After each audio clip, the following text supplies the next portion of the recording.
Hi, good.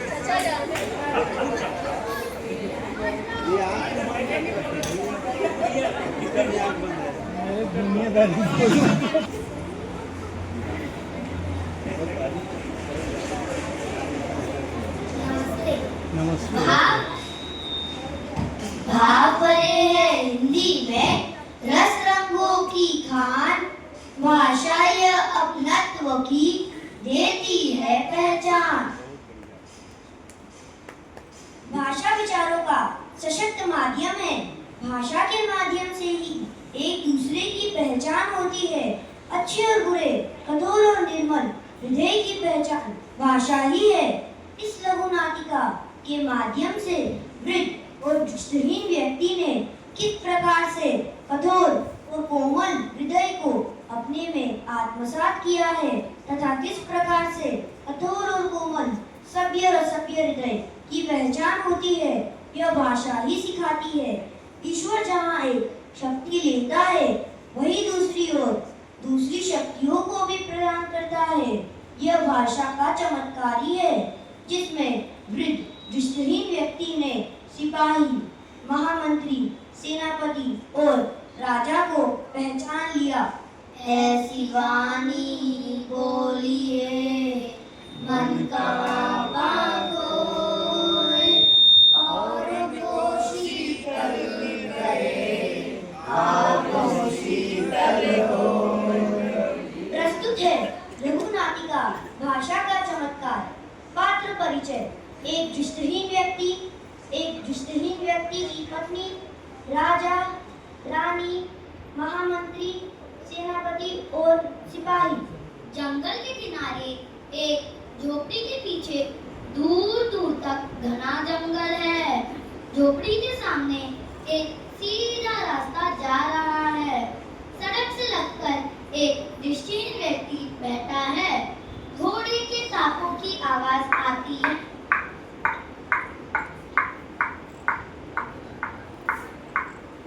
आवाज रुक जाती है। एक सिपाही का प्रवेश।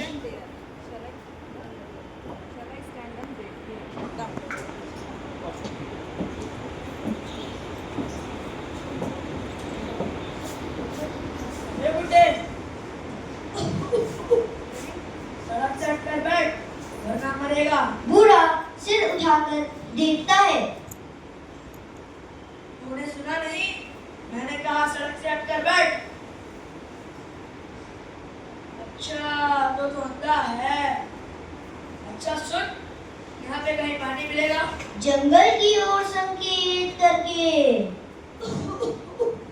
उधर जाओ, वहाँ झरना है, पानी मिल जाएगा। सिपाही मुड़कर जाता है। घोड़े की टापों की आवाज दूर हो जाती है। बुढ़िया बूढ़े के लिए पानी लाती है। ये लीजिए, पानी पीजिए। कितना बदतमीज है यह आदमी, बड़ों से बात करने का तरीका तक नहीं पता। हाँ, मुझे पता है यह कौन है। तुम्हें पता है यह कौन है? तुम जानते हो इसे?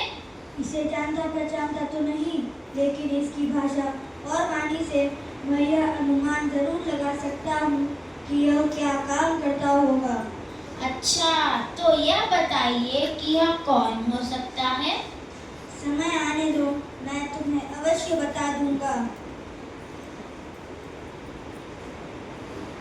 बोली एक अनमोल है, जो कोई बोले जानी। ये तराजू तोल के तब मुख बाहर आनी।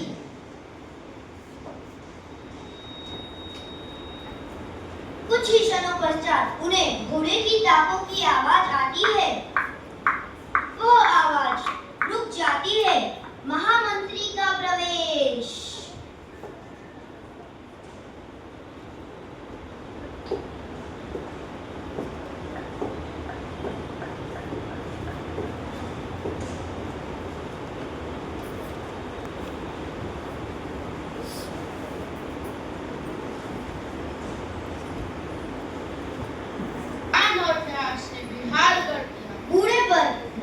पड़ती है। कौन हो तुम? अंधे हो क्या? बूढ़ा स्वीकृति में सिर हिला लेता है। तो मियां अंधे, सड़क पर क्यों बैठते हो? पीछे होकर बैठो, कोई तेज रफ्तार से गुजरा तो कुचल कर रख देगा। बूढ़ा मौन रहता है। अंधे हो, मुख भगीर तो नहीं? मेरी बात सुनाई दे रही है या नहीं? जवाब क्यों नहीं देते? बूढ़ा निर्विकार भाव से सुन रहा है। यहाँ कहीं पानी मिलेगा? बड़ी प्यास लगी। जंगल की ओर संकेत करके सीधे चले जाइए, आगे एक झरना है, वहाँ पानी मिल जाएगा। महामंत्री मुड़कर जाता है। टापू की आवाज दूर हो जाती है। बूढ़ा हाथ पांव फैलाकर सीधे करता है, फिर उसी तरह बैठ जाता है। यह व्यक्ति भी कितना असभ्य है। देखिए तो कैसे बात कर रहा था, कितने कठोर शब्द से उसने बात की। मुझे तो यह व्यक्ति कुछ ठीक नहीं लगा। आपको इसे रास्ता नहीं बताना चाहिए था। हाँ, मुझे पता है यह कौन है। अच्छा, तो यह बताइए कि यह कौन था? समय आने दो, मैं तुम्हें अवश्य बता दूंगा। मैं अंधा जरूर हूँ, लेकिन मुझे जीवन भर का अनुभव है। उनकी बातचीत, व्यवहार और शब्दों को बहुत पास से महसूस किया है। उनकी बातचीत के दम से ही मैं बता सकता हूँ कि वह क्या काम करते होंगे, उनके सोच विचार कैसे होंगे।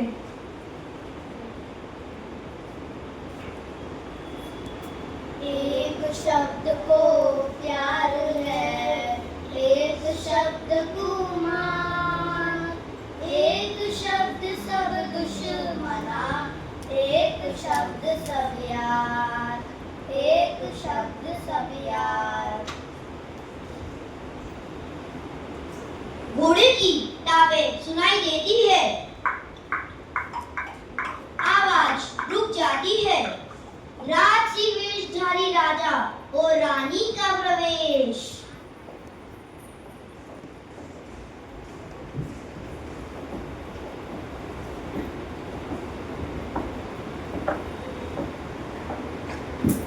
वह यात्रा की थकान से मलिन है। बूढ़े को देखकर चितक जाते हैं और समीप जाकर गौर से उसकी आंखों में देखते हैं। कौन है?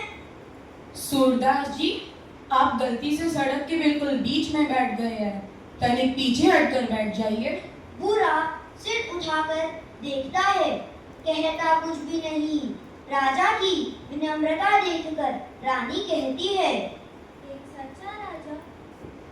एक सच्चा राजा वही होता है जो अपनी प्रजा की भाषा को आवाज दे, ना कि अपनी रुतबे का घमंड करे। शब्द समारे बोलिए, शब्द के हाथ ना पाओ। एक शब्द औषधि करे, एक शब्द करे घाव, एक शब्द करे घाव। बूढ़ा सिर उठाकर देखता है, कहता कुछ भी नहीं। सूरदास जी, सड़क के बीच में बैठने से कोई दुर्घटना भी घट सकती है। आइए, मैं आपको सड़क से दूर बिठा दूं। बूढ़े को कंधे से पकड़कर खड़ा करता है और थोड़ा पीछे करके बिठा देता है। हाँ, अब ठीक है। इस गर्मी ने तो परेशान कर दिया। सूरदास जी, यहाँ कहीं पानी मिल सकेगा? राजा की भाषा का चमत्कार देखते हुए रानी कहती है, आपके शब्दों ने मेरा दिल जीत लिया। राजन, आपने सिद्ध कर दिया कि भाषा में तलवार से अधिक शक्ति होती है। क्यों नहीं, आप इस पत्थर पर बैठे, मैं आपके लिए शीतल जल लाता हूँ। लकड़ी लेकर उठता है और झोपड़ी के भीतर जाता है। एक प्याले में पानी लेकर लौटता है और राजा को देता है। धन्यवाद सूरदास जी। आप अकेले रहते हो? आपको यहाँ कोई कष्ट तो नहीं?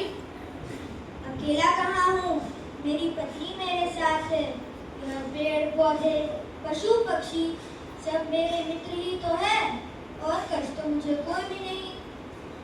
राजा रानी का काम सिर्फ आदेश देना नहीं, बल्कि अपनी प्रजा की आवाज को समझना भी है, और यह आवाज भाषा से ही आती है, और आज मैंने यह देख भी लिया। कोई आवश्यकता हो तो अवश्य कहना। अब मैं चलता हूँ। घोड़े की टापों की आवाज दूर हो जाती है। कुछ ही क्षणों पश्चात उन्हें घोड़ों की टापों की आवाज आती है। वो आवाज रुक जाती है। एक सेनापति का प्रवेश।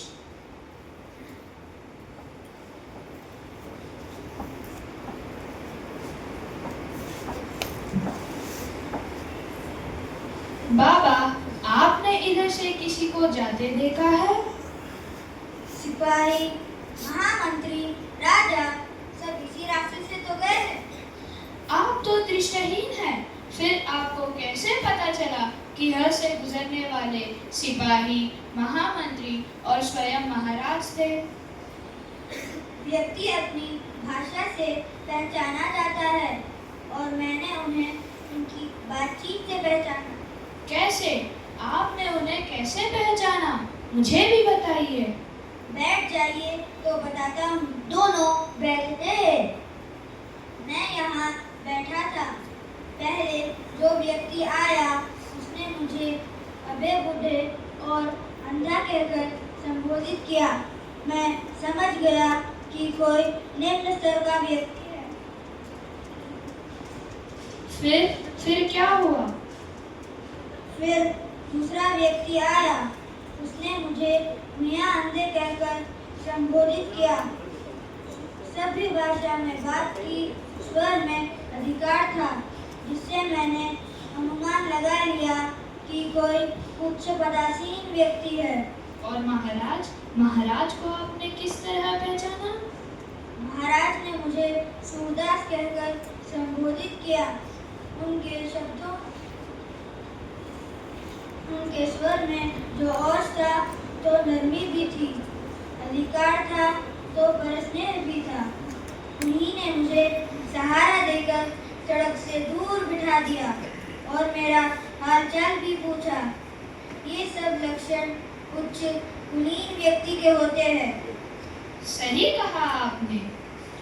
पहले दोनों व्यक्तियों के संबोधन और संभाषण से दुखी होकर मैंने उन्हें पानी नहीं दिया, झरने का पता बता दिया, मगर महाराज को मैंने स्वयं पानी पेश किया। सेनापति जी। अच्छा, तो आप जान गए कि मैं सेनापति हूँ। आप पर राजा की रक्षा की जिम्मेदारी है। आपने यहाँ आते ही पूछताछ की, किसी को यहाँ से गुजरते तो नहीं देखा। आपके स्वर में जो चिंता थी उससे मैंने समझ लिया कि आप सेनापति हैं और राजा को ढूंढ रहे हैं। इसी से पहले दो व्यक्तियों के बारे में मैंने अनुमान लगा लिया कि वह सिपाही और महामंत्री होंगे। बाबा, आपकी बुद्धिमत्ता ने मुझे चकित कर दिया। ईश्वर जहाँ एक शक्ति देता है, वहाँ दूसरी शक्तियों को भी प्रदान करता है, पर इसमें मेरी बुद्धिमत्ता का कोई चमत्कार नहीं। यह भाषा का चमत्कार है। जो शब्द हम मुंह से निकाले, सोच समझ कर निकाले। छोटों से बड़ों से कैसी बात की जाए, पहले सोच ले तो हम दुनिया को भी जीत सकते हैं। सच कहते हैं आप। महाराज अधिक दूर नहीं गए होंगे। इसी रास्ते से जाए, अपना कर्तव्य पूरा करें। मुंह से निकली बात का इस जग में है मोल, ज्ञानी जन के